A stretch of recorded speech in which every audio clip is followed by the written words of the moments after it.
This program is intended for mature audiences. Parental discretion is advised.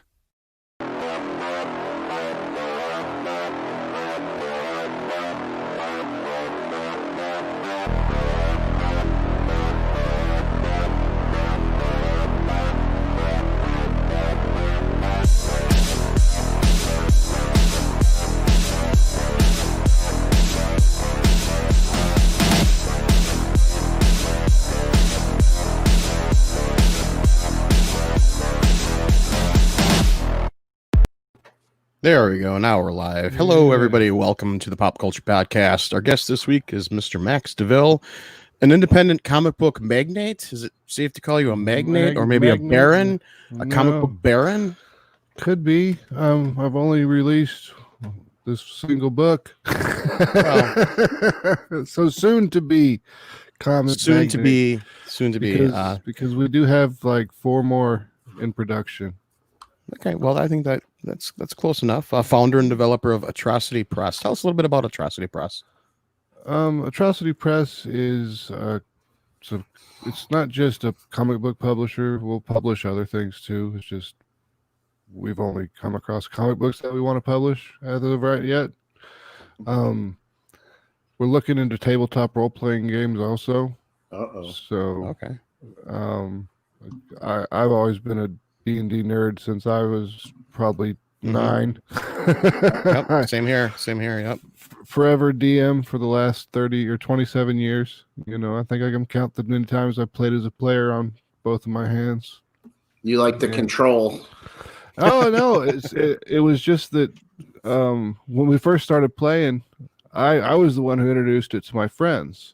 Mm-hmm. So I was like, hey, because I went to my friend's house and we played it, and I was like, hey, you got to check this out. This is really cool. This game is pretty awesome. And they're like, oh, I don't know how to play. And I'm like, well, at the time I was like, well, neither do I really, but I got the book. So we kind of fumbled our way through it. And then when it came time I was done. It should be someone else. They were like, well, I don't know what to do. I don't feel comfortable making up something because we didn't have modules and stuff like that. You know, we were kids. We couldn't go out and buy these things. Are you a fair and just dungeon master? Is there such a thing?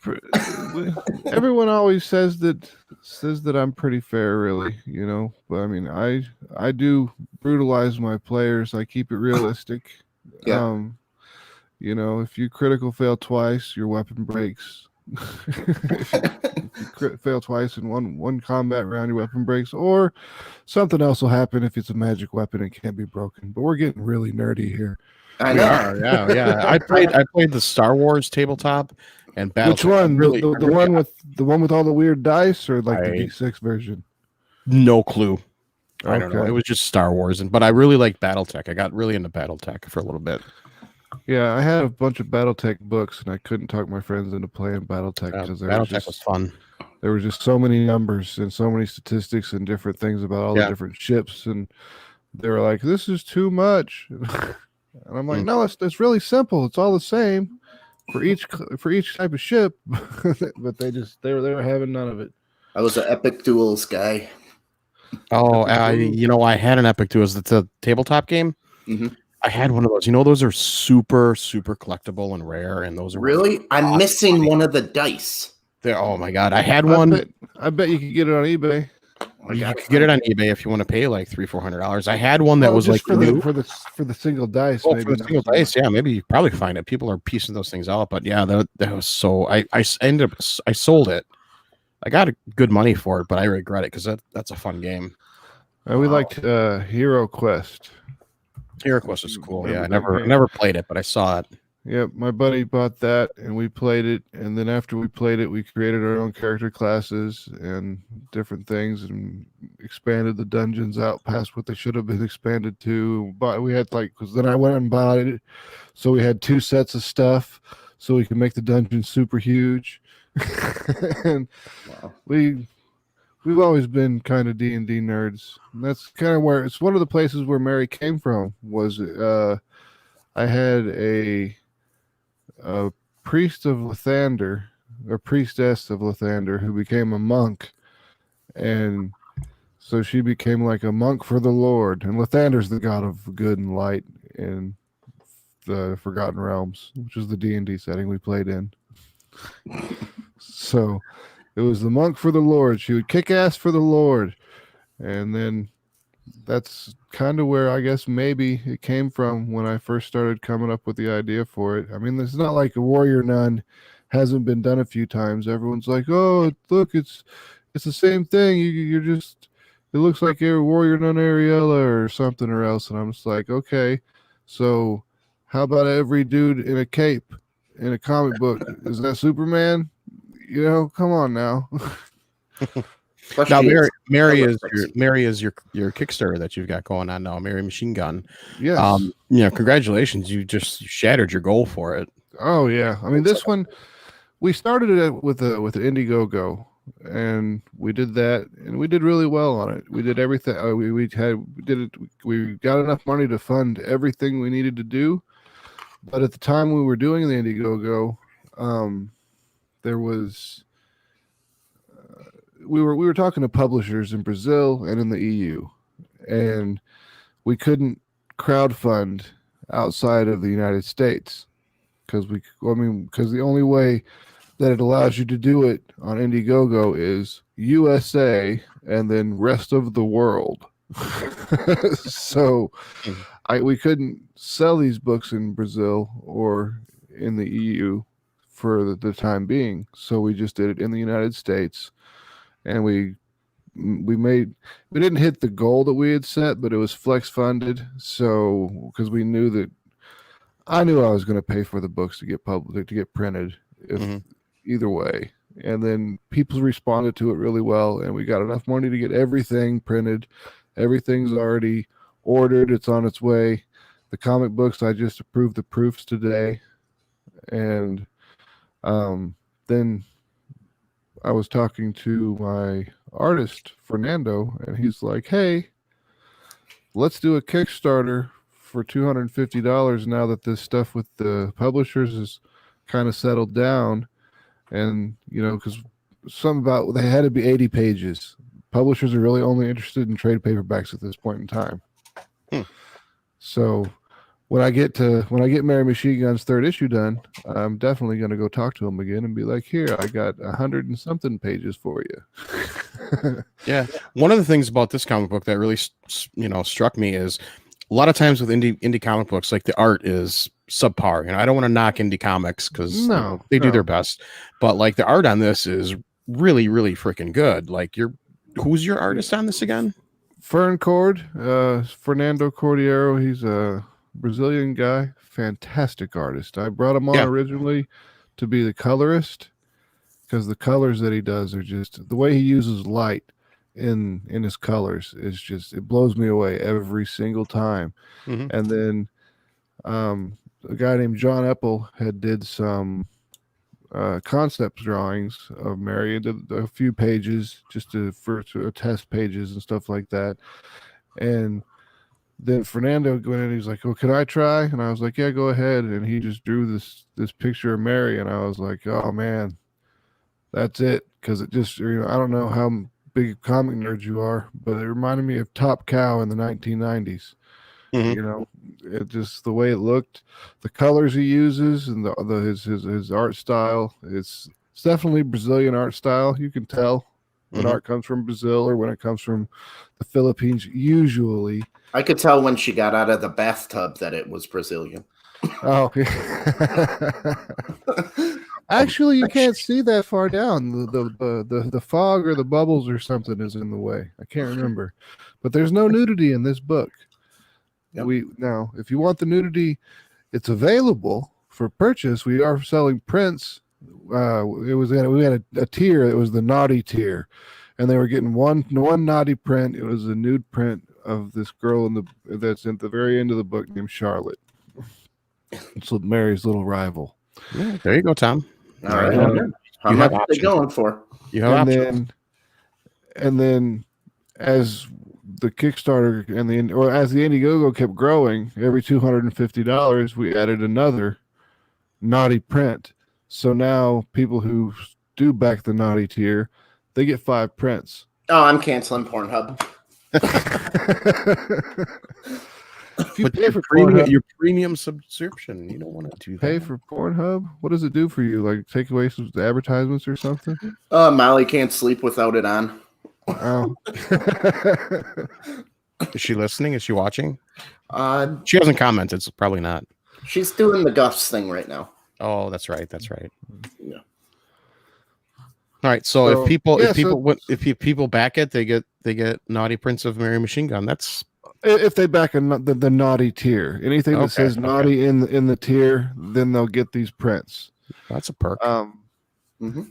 And then for just the regular kind of stretch goal things that we've had for this Kickstarter, you get 3 bookmarks. There's 3 trading cards that we're coming out with. Look awesome. This art's done by Fern Court again, because he's the Mary Machinegun artist.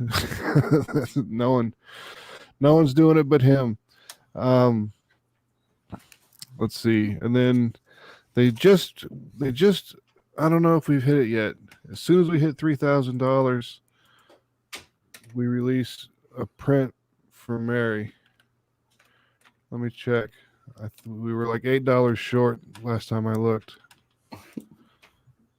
Yeah, $8. Oh no, is it $18? $18 short. Math. Math's hard right now. Yeah. For me.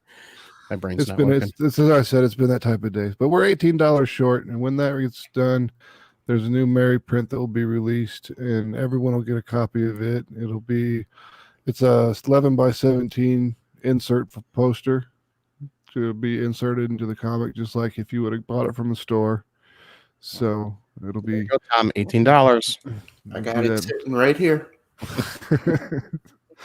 That'll be the cool thing to give away. But we also gave away dog tags, little black dog tags, like the military style dog tags with the tri-bar cross from the Templar Order in the book. There's no tri-bar cross for the Templar Order in reality, but from the one in the book, we gave those away. But the Kickstarter was just for international customers. That's why it was only $250 for the thing. It was just like, okay, international customers, you wanted to, because we had a lot of people asking. It was like, why can't I buy this book? If I want to pay the shipping, I should be able to get the book. And I'm like, I agree with you. But the publisher does not. So, and I don't want to ruin any chance I have of actually getting this book published by a legit publisher with a marketing budget. I'm sorry. Right. Yeah. Do you feel any pressure like going up against Marvel and DC or the big comic books?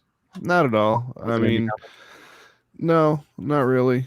No one's buying Marvel comics. They go to see the movies, but yeah, their comics aren't really doing that well. And I mean, compared to what they've done in the past, but I mean, a lot of people say the comic book industry is dead, and it's true that the big two have kind of died out. But indie comics are just going crazy right now. That's where comic books are, is independent comic books. I see that Boneyard Press is coming back. I know Hart Fisher, a mutual friend of ours. Yeah, he's bringing back Boneyard. He is bringing back Boneyard Press, and I will be Boneyard Press's editor.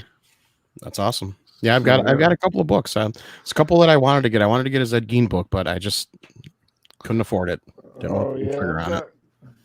Uh-oh, here we go. Got a whole bunch of them. Let me get the Star Wars junk out of the way. This Tales from the Dark Side, Lady Death, Vampirella, Yuri.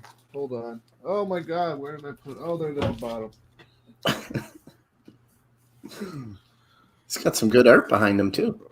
Yeah. All right. This is all Boneyard Press.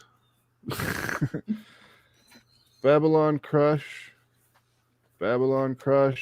Flowers in the Razor Wire, and the one that set it all off. Yeah, the Jeffrey Dahmer comic. Yep. Yep, that's the one that set it all off, and that's the one you want. That's the one. Yeah, that's the one. Yeah. He was at our festival, the first year of our film festival, and he had it there, and he was selling it. Like, I was so tempted, but I didn't pull the trigger, and I kind of regret it now. One of these days. What was it going for? I'm out of my price range. I don't remember. I don't know. They're all signed. So, and I like how Hart signs them. Mm-hmm. Like, I appreciate all the hard work Merry Xmas fucker, Hart D. Fisher. Yep, that's hard. Yep. So, Oh, that's awesome. yeah, behind us the stand up for Mary Machinegun, and then on the other side is Vampirella, Nice. and my propagation machine for cultivating my legal marijuana. There you go. Yep. Time to get on that. Yeah, need that. All right. Legal marijuana patient. So, anyways, the Kickstarter was for the international customers, and it's just blowing us away because we've almost hit $3,000, which is going to double the Indiegogo, and there really haven't been that many international customers. I mean, we've had a few, don't get me wrong, but out of all the people that ask about it, I think maybe half probably pulled the trigger and bought the book so far. I mean, it's still holidays. out there. Holidays are coming. Yeah. Yeah. And we did have the shipping cost was set at $50 when it should have been set at $30, and I don't know how that happened. So we went through and changed our our rest of the world international shipping to $30 because it's just not cheap to send things to like the UK. No, it's not. It's not. I sent a trophy for our film festival, a best award, and that cost me $75 to ship it to Spain. It's insane. Yep. So the $30 is kind of like, it's low for some places and it's high for other places. You know, like if I was sending it to Canada, it probably cost me about $18-19 to send a Gemini mailer.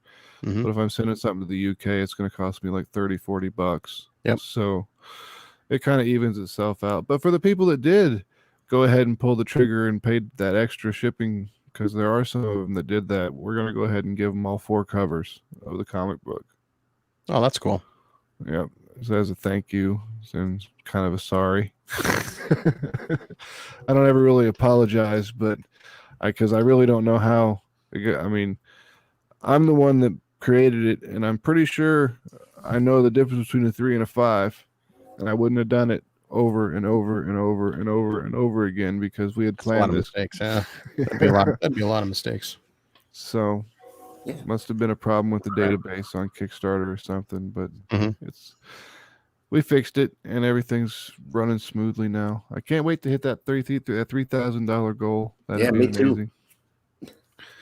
That'll be great, because then we can if we hit $3,000, it'll fund the next book. Perfect. So we're done. Is this a limited? Do you have this plan as like a limited series, or is this something if you make enough customers, is this going to keep going on and on? There's we're going to do each of the stories of Mary that we decide to do. We're going to do them in 3 book series. So you got your first, second, and third act. And Mary, the story of it follows the hero's journey. You know, it's pretty standard. I'm not saying that the book is standard, but it does have a lot of things that, you know, Joseph Campbell, it's heavily influenced in it. Some Star Wars is definitely in there, I'm sure, but that's the stuff I grew up on. Right. You know, so that's the stuff that, you know, you write what you know. So how do you go from a kid reading comic books to an adult writing comic books? How'd you do that career path?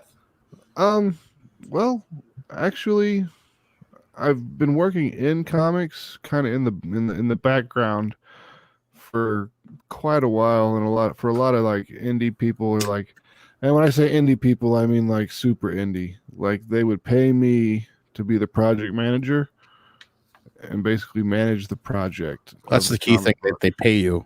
Yeah, exactly. But I would get paid to manage everything and keep track of it all and say, hey, look, you're falling behind. There's a train. All right. Every single time. I try to get on it. Go over there and tell them to stop. Well, now I'm totally lost my train of thought. How you go from being a kid, being a comic book fan, to an adult being a writer. So I've been a writer ever since when I was a kid playing Dungeons and Dragons. I used to take the adventures that we would do, and I would turn them into short stories, you know, and then everybody would be able to read them. And at first it was just for posterity, so we could keep track of everything that our characters had done and everything like that. But then I actually turned it into I was like, maybe I could write this into an actual novel, and then TSR might be interested in publishing it. You know, I'm 14 years old. I don't know any better. Mm-hmm. But from that moment on, I've been writing and writing and writing and writing. I had 2 pieces published in short story anthologies. One's called the Diamond Throne or something like that, and the other one was in just a God, what's the name of that magazine? It's not a magazine. It's a Lucerna Journal. So, and it's collegiate level journal stuff, you know, that no one really cares about. but they have really cool stuff. Like my wife, she got published in Lucerna Journal because she wrote the history of tattooing. Oh wow! So they have some really cool stuff in there. Yeah. I move my chair around. But they have some really cool stuff in there, but no one reads it because it's a collegiate journal. Not light reading, in other words. Yeah, pretty much.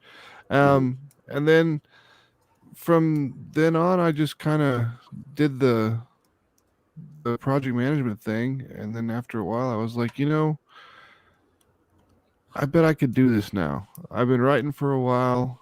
I understand structure. I understand story. I understand character. I understand plot and pacing. And now I disappeared. Can you still hear me? Yep. Okay. We got you. All right. I understand plot. I understand pacing. So I'm going to go ahead and just pull the trigger and do this. And I wrote Machinegun episode or script 1. The first draft, I think I wrote it in 48 hours. I just stayed up straight and wrote it in 48 hours. Wow. It was just one of those manic moments, you know, where it's just like you have all this creative energy and you just have to get it out at once. Oh yeah, I understand that. I don't think I even ate the whole time. It was crazy. I drank. Mary's adventures got a little strange on hour 46, 47. Yeah, probably. The shadow people in the corners of my eyes. Yeah. Starting to terrorize me.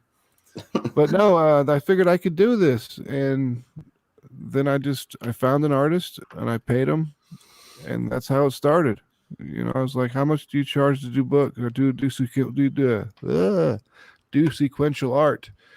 And he told me, and we were doing it as a commission for a while, but after a while I was like, hey, how about I just pay you X amount of dollars per month and you do Y amount of pages, or we'll just call you my artist. And he's like, that sounds good to me.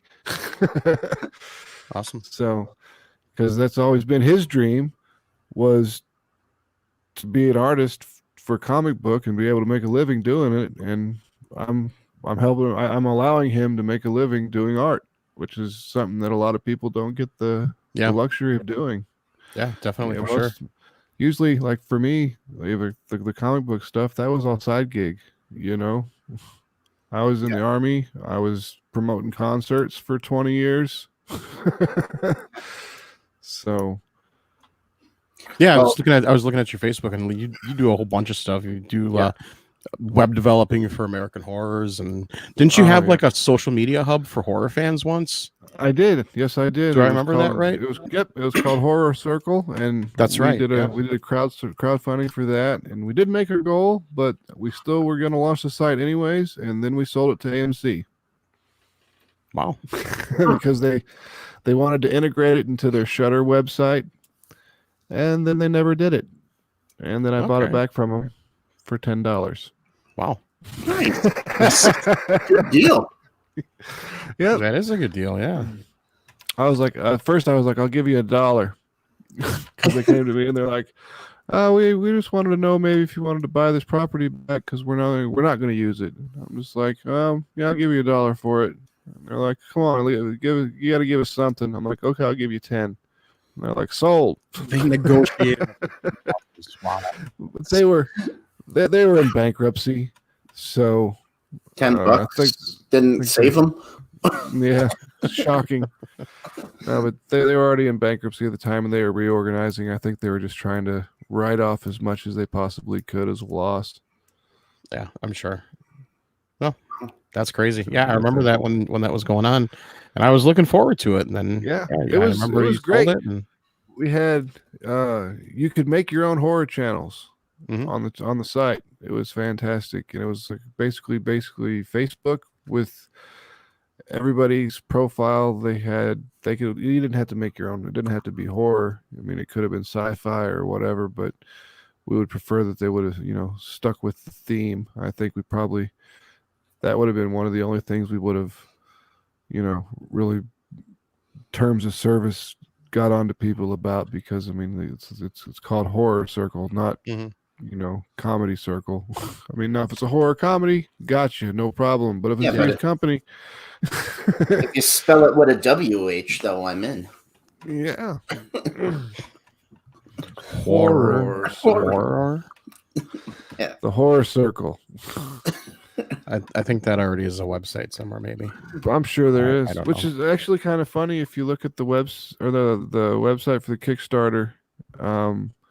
We just released all of the calendar images for the year, and then the cover is all the nuns playing Spin the Bottle. So there's your Horror Circle. It's nohorrorcircle.com. I just checked. Horror, WHORE. Get on it, Tom. Get on it. GoDaddy that thing. Yep. You need to go to namecheap.com. It's like $2.88. All right, I'm getting Horror Circle, and Molly's here to back it up. Then has Molly agreed to do a nude scene for you yet? Well, she don't need to agree. I got plenty of footage. We can tape something together. Gotcha. All right. Just put it together somehow. We'll fix it in editing. Yeah. That's the age-old mantra. So, as a horror fan, what kind of horror film? I can't speak. What kind of horror films influence you as like a comic book writer? Mostly a lot of the giallo stuff from Italian horror flicks. Molly says Molly is watching. But all the Italian horror, because I like the way they use lighting. Because it was always very, very harsh reds and purples or something in each of the scenes. I really like that. Like the original, I think they just remade it a while back. I don't think it did very well, but the original movie Suspiria, that's considered a horror classic. Yep. And then of course, I watched all the slasher stuff growing up. I grew up in the 80s, so I watched all the Jason and Freddy and Nightmare on Elm Street, and Friday the 13th, and Halloween. That was one of the first horror movies that really kind of scared me, was Halloween. And I think it was John Carpenter's score and Dean Cundy's camera work that really did me in more than Michael Myers. Yeah, that's a creepy score. That is an actual terrifying score to listen to. Yeah, I mean, and it's so simple. It's like a ding, ding, ding. Yep. Just like Jaws. Jaws is what, three notes, 2-3 notes, and it's terrifying. Yeah. So I think I read or I heard an interview with John Carpenter that he said that Universal had music already for it and he didn't like it, and they said, well, if you don't like it, go do it yourself. And then he did, and that's the rest is history. Well, hey, good thing he did, because it made the movie even much more better than it was. Yeah, that's one movie like Star Wars. I can't imagine Halloween without that music. I can't imagine it with a different soundtrack. Do this sometime if you ever just get bored. I do it sometimes with movies, and like real intense scenes or real intense movies. Just watch it on mute. With no subtitles. I'm sure it's a different experience. Yeah, completely. You're just watching it and you see all the editing, and you're just like, what's going on? Because really, like, I'd say 80% of filmmaking is in the audio. If you can sell them on the audio, the visual part of it, don't get me wrong. VFX guys that build the stuff themselves, use practical effects, my hat's off to you. That is amazing. Like one of Heart's guys, Dieter Sturm, or he's a The snow guy. Yeah, the snow guy. Yep. He won an Oscar for making snow. Mm-hmm. You know, I mean, and just the way his mind works and watching him solve these engineering problems, it just gets to me every time. And he's just like, well, we'll just weld this together and do this over here, and we'll put this pipe over here and do this, and bam, we're done. And I'm like, we can do that? Yes, we can. Bob the Builder. We can build it. Yes, we can. I had something I was going to say. Now I don't remember. Dang it. I hate that. Well, we'll fix it in post. We'll fix it Yeah. in post. On the live show. In the editing. What the hell was I going to say? I had something really witty to say too. Thanks, Tom. What? I heard everything. I heard everything is your fault these days. I bring up Molly naked, and it just blows your mind every time.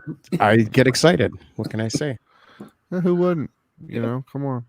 I mean, that video you sent me, let me tell you. Yep. Sorry, Molly. Molly's still watching. Oh, you can see in the background all my fulfillment stuff. Yeah, we'll add it to the magazine. If he gets to 3,000, we'll send that video too. We'll chip in. $18 more. Okay, well, it's still $18. Yep.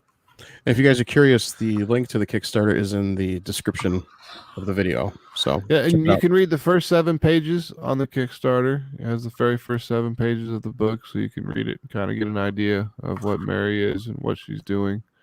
She's hunting down a vampire at the very beginning. We did a cold open. Mm-hmm. She's hunting down a vampire, ends up slaying him, and then she gets sent. She thinks that the vampire was too easy to kill, and it was, it wasn't, that he wasn't the lead vampire. But the Order didn't believe him, or didn't believe her. Said that's the main guy, and they sent her off on her next mission, which sent her to the middle of nowhere, just in Kentucky. And now she's hunting down a pack of werewolves, but the hunter becomes the hunted. And all type of mythical beasts and everything, creatures are in this comic book. They do exist in the universe, but they don't. Not I don't have like a. There's not witches and warlocks. They are mentioned. It says like witches and warlocks run some of the most powerful corporations in the world. So basically, in this universe, everything exists. Like all gods exist, and all cryptids of all the different regions from the world, they all exist in this world. So, and that's what the Templars do, is they keep humanity safe from these supernatural threats, and they can live for a very, very long time because they have this cave that they go into, and there's a pool of water in there, and if they drink from it, it is the root of the tree of life touches this pool of water. So they take a drink from it, and for every 100 years that passes, they age 1 year. So they basically have an 8,000-year lifespan. Can I just, as a Freemason, I know people in New York, right, that are actual Templars, and they're not that exciting. No, this is an alternate history book for sure. This is not. It's not anything to do with anything. The biggest thing they talk about is where they're going to go for dinner after the meeting. Yeah. That's exactly what they tell people like us, Max. all the that's all the their outsiders. facade. Yeah. Tune into tomorrow's conversation for more on that with David Black. Yeah. Oh, That's gonna be a good I've been waiting. conversation. I ain't had the balls to ask Chris about it yet. I was invited to the Masons when I was in the military, and I turned it down because one of the first things is that you have to believe in a higher power, and I just don't. Yep. It could be any higher power. It could be God. It could be the Buddha. It could be it could the be goddess. It could be anything. Yep. But I don't believe in any of it. I don't believe in any of it. It's funny because I write this book about everything existing when I don't believe that any of it exists. I mean, the true And it even says in the book, that the true evil lies within mankind itself. Yeah. Mm-hmm. Well, could a higher power? Hold on, I got a question. Could it just be someone that could kick your ass? Wow, that's a good question. Could Andre the Giant be the higher power? Well, if I were a giant could kick your ass now, then I'd be. He is a feel higher bad for power. you. He's gone from this world long ago. There's got to be somewhere out there that could kick my ass. Yeah, I'm sure. I mean, I always thought about it, and I was like, well, what makes it a higher power? Is it just something that's faster, stronger, better, smarter than you, or than humanity in general? I mean, because that could be an alien. I don't know. Yeah, that's really Right. So, like, the higher power theory is very subjective to everybody. Everybody has their own definition of higher power. Yeah. So, but the guy that was trying to sell me on it was very, very Christian about it, and I just don't have. I don't believe in a 3-0 being. Sorry. Freemasonry is not a religion. It's not a. Why am I talking about? But it's not a religion. We don't talk about. There's religious allegories, but it's not a religion. We went from werewolves to Freemasons quick. Once you get me talking about Templars. I go. It was Templars. But no, there's a lot of things in the book that don't really exist. I mean, like the Templars used the Catholic Church to move their agents around.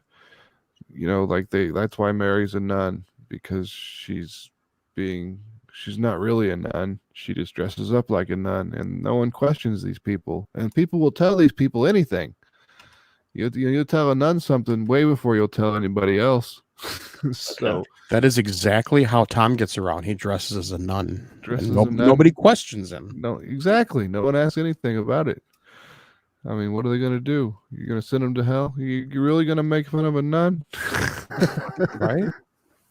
It looks bad. Looks bad on the old resume. The CV when you get up to the pearly gates, and St. Peter's looking at the spiritual CV, and he's like, "Hey, that time at the bar, you punched a nun.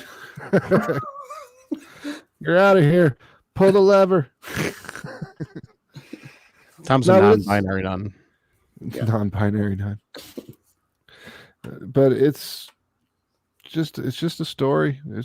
We just use the Templars as the order that's supposed to be good, but is it good? Because we question that in the book, as well as the Templar order. Is that something that should be around? Because it's any organization is, I wouldn't say it's prone to, but it's susceptible to corruption. Oh yeah. So, the Catholic Church in my book is very, very corrupt. As soon as people are involved in anything, it gets corrupt. Pretty much. Anytime there's more than two people together and they get their little conspiracy going on, there's corruption somewhere. And everything can be a conspiracy. I mean, me and Chris could conspire to lick Tom on the face if we wanted to. That's quiet. Yep. I didn't say that we were going to. Yeah, but now I'm nudge, you know what I mean? You can picture me laying over you, licking you. Just put Molly, I got the image for tonight. You guys, you gonna role play?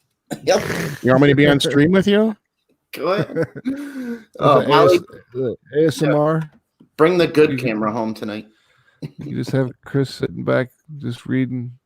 Mm-hmm. It was the best. If you guys want, I'll come over. It was the best of times. It was the worst of times. All right, Molly, put your tongue in his ear. Yeah, but now the book itself, very definitely, I wouldn't say it's for children. We were aiming at like a 16+ audience on this, because the United States is really kind of prudish when it comes to a lot of things. When it comes to their rating system, it's like Deadpool in the United States, everyone's like, "Oh, it was rated R, and that movie was completely over the top and way out there." And like, I'm talking to Fernando, and he's like, "Oh, that's age. We aged that at 14 in Brazil." Yeah. And I'm like, "Good, because the 14-year-olds are going to get the jokes, and they know it's just a silly movie." I think they rate video games way harder than movies, even. Oh, they do rate video games harder than movies because everyone's all concerned about video games. I just read a study that they improve mental health and they do not cause any violence or anything. Newest study. It's kind of like eggs. They're going back and forth on it. Are they good? Are they bad? Now they're good. They're good right now. They're good, but give it 6 months. Yeah, and they'll be bad again. I've been a huge video game advocate ever since the ESRB came out, and Cole and Lieberman were going against it. And I always said, Herb Cole is so against violent video games, yet they'll sell Mortal Kombat at Cole's department store. Yeah, exactly. What a fucking hypocrite. Yeah. Yeah. I mean, I'll even go farther back than that with the PMRC. I mean, that was once again another name that people know, Al Gore. He was the senator that was leading the charge because his wife, Tipper Gore, was the head of the PMRC. And then if you look it up on YouTube, look up D. Snyder, U.S. Senate. I've seen that clip many times, and it's one of the best things you'll ever see because he totally played the Senate. Eddie Hernandez says he's excited about Machinegun. Awesome. He needs $18. $18. Yeah, I do need $18. If you get $18 more, then we release a 11x17 insert print for everyone. That's a naked one, right? No, it won't be a nude one because we're not sending out anything nude unless it says naughty. You don't get anything nude. All right. This is the one time you want to be on the naughty list. Yes. Everyone wants to be on Mary's naughty list. Mary's a good girl, though. She doesn't do anything wrong. Unless you're a vampire. That's or true. Werewolf. Or werewolf. Or anything else that she's going to come across. We've got many different ideas. That's one of the reasons why, first off, originally she was a nun. It was Sister Mary Machinegun. And we were kind of just talking about it for a while. We're like, this really kind of limits the stories we can tell if she's just some ass-kicking awesome nun. So let's just drop the sister part and we'll use that as her cover. And so that's pretty much what we did. I mean, comic creation is basically the way I do it. It's a team effort. Well, there you go. Did both of them. That's good shit. I like that. Thank you, Eddie. You were awesome. You did both the Indiegogo and the Kickstarter. Let me write your name down. There you go. Awesome, Eddie. Good job. He's got it. I'll give you all 4 covers. Boom. That's awesome. That's a hell of a deal. Yeah. And Eddie, that's from all 3 of us, just to let you know. Yeah. Let me make sure I wrote down 4 covers so I don't forget why I put his name down. So I have a legal marijuana patient. Yeah. No problem, man. Very cool. No problem. You are welcome, Eddie. Thank you all. You are welcome, Eddie. Thanks for watching. Appreciate you. Yep. So last night, here's my story of woe. Last night I lost my cell phone. Had to cut it all off and shut off all my credit cards and everything because I thought it was a genius move to have one of those wallets on your cell phone. Oh, and it is really nice and convenient until it's either lost or stolen. Mm-hmm. And they just get everything right away. Molly has that. I always give her crap. She has a girl back pocket, so the phone doesn't fit all the way in, and she's always dropping her phone, and she's got her license and credit card and everything in there. Yep, my license was in there. My credit cards were in there. My medical marijuana patient card was in there. My Veterans Administration card was in there. So I had to cancel all my credit, or not. I haven't canceled them yet. I just froze them because I was like gonna go look for it because I tried that Find My Android device thing. Mhm. Worthless. It is just straight trash. It doesn't tell you anything. The iPhone, it just she hates purses. That's I why read Tom my- has to wear fanny packs. I wear a fanny pack. My girlfriend won't wear a purse, so I have to carry. So I do. I know what it feels like because whenever we go out at night, me and my wife, she always makes me carry her stuff. And I'm like, just use a purse. And she goes, it doesn't work with the outfit. I can't wear it. I don't like it. I don't want anything big, and I don't want to hold anything all night. And I'm like, oh, so I have to hold everything all You're night. just So, a pack mule, dude. That's all you Yeah. are. I know. You You got My wife has a purse as big as a hefty bag. You know, Molly should just wear dude pants with big back pockets. Then she'd There be you able to go. put more in there. get you some know. old school Jicos. You can fit like a 2-liter. Function over style, Molly. she'll look more like a lesbian. More. Get some old school Jinkos that could fit like a 2-liter bottle in the back. There you pocket. go. There you go. You gotta eBay those, Molly. Jinkos. Yeah, Jinkos were after my time. I never would wear Jinkos. But. No, I didn't wear them, but I knew a lot of people that did. Did you ever wear Jinkos, Tom? Do you know what No. those are? The No, big, I know what they are. big But ass jeans. The big giant pants. They were I like wasn't bell into bottoms, but too You could- much. You could jump off a building and you would land safely because it would The parachute. Yeah, I owned a pair, but I was gifted them.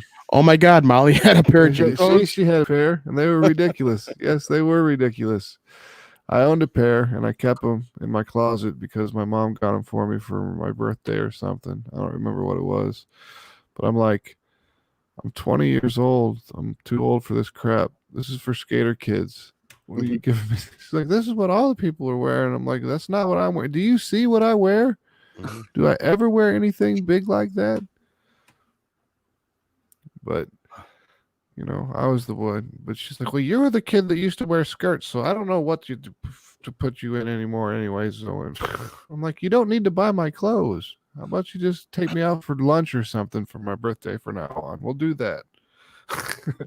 And ever since then, I've gone out to birthday lunch with my mother. I want to see Molly in a pair of Jinkos. That's in my head now. In my Charlotte Horners. Oh my God, Molly.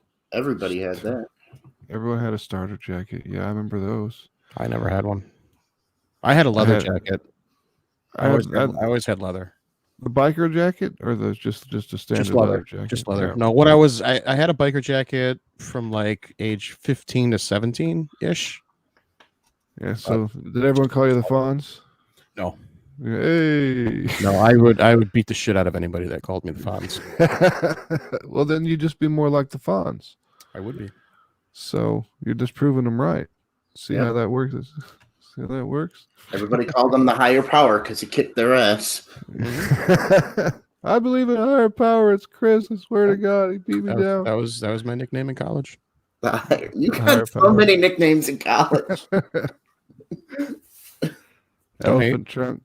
Yeah, that was my nickname too. Yep. Oh yeah. Oh, hold on. I'm standing on my.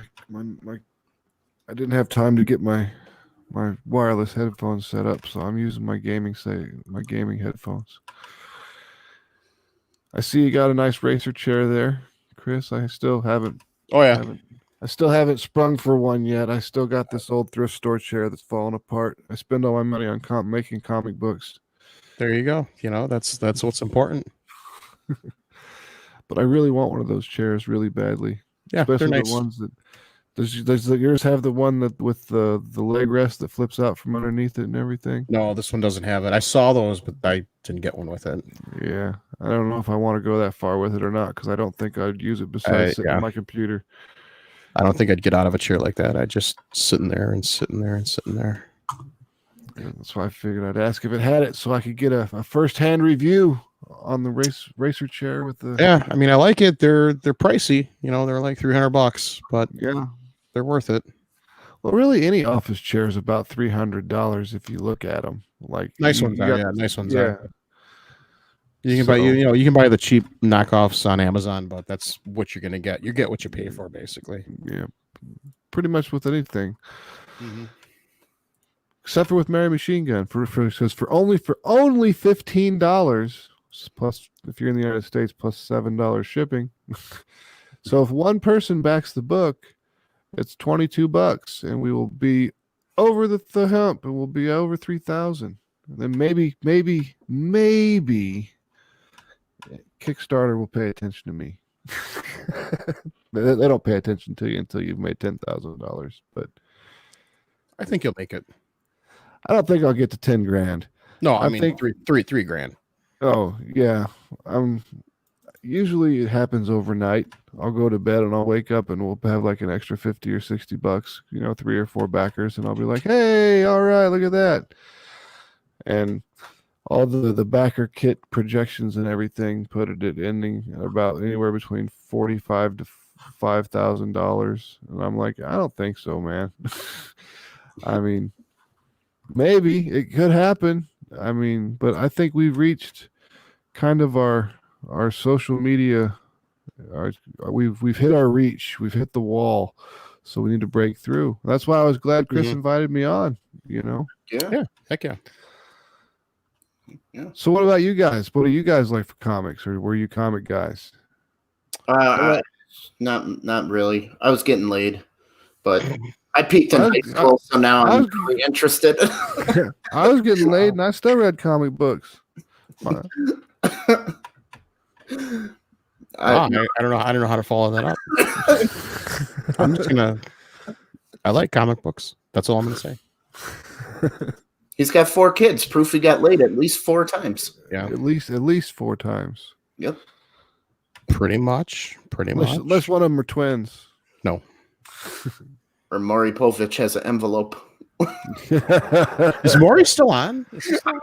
I have no idea. I haven't watched. Well, who am I gonna? No, never mind. I haven't watched television for 10 years. It's been a while. I mean, I'll watch stuff on Netflix like How I Met Your Mother or whatever, that 70s show, that type of stuff. Just something dumb that I could just turn on and have in the background while I'm working. Mm-hmm. And healthy to stay up for 48 straight hours writing. I just got to let you know that. No, I'm sure it's not, but sometimes I just get that manic spasticity, and I just have to get it out of there. And with that, it was just like I got hit by a bolt of lightning, and it was just like, this has to come out. Of course, the thing that I wrote and the thing that we have now, they're basically completely different. Mm-hmm. But that's usually how it goes. Mm-hmm. But that's usually what happens. Once Fernando came on board, once me and John were talking about some story elements and everything. Not missing much. Between you and Tom? No, by not watching TV. Oh. Okay. I thought you guys had a. Never mind. Yeah. Go on. Yeah, I don't remember what I was saying now. Molly messed me up. It's all Tom's fault. Son of a bitch again. You did it again, Tom. You did it again. World's punching bag. Someone's got to be. I know. But anyways, as I was saying before, I lost my phone, and then today I went and I bought last night I went and bought a cheap phone just so I'd have a phone. And today, when I was getting out of the car, my phone fell on the ground and shattered the screen. So I didn't get the notification when you guys sent me the StreamYard's notification. Oh, okay. So I came downstairs and I was like, what's this supposed to be happening?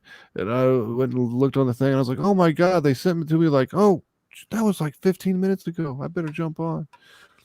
Yeah, me and Chris were like, well, it's about time to call it. I don't miss shows unless I have to. Unless I'm like got this disease. The only show I ever missed when I was promoting concerts, I had pneumonia. So I couldn't go. That's a good reason. I would have went, but they wouldn't let me. My wife was like, nope, you're staying home. You're going to lay in bed and you're going to sit there for the next 4 days. Do you understand? I'm like, I guess so, Drill Sergeant. Mm-hmm. Yeah.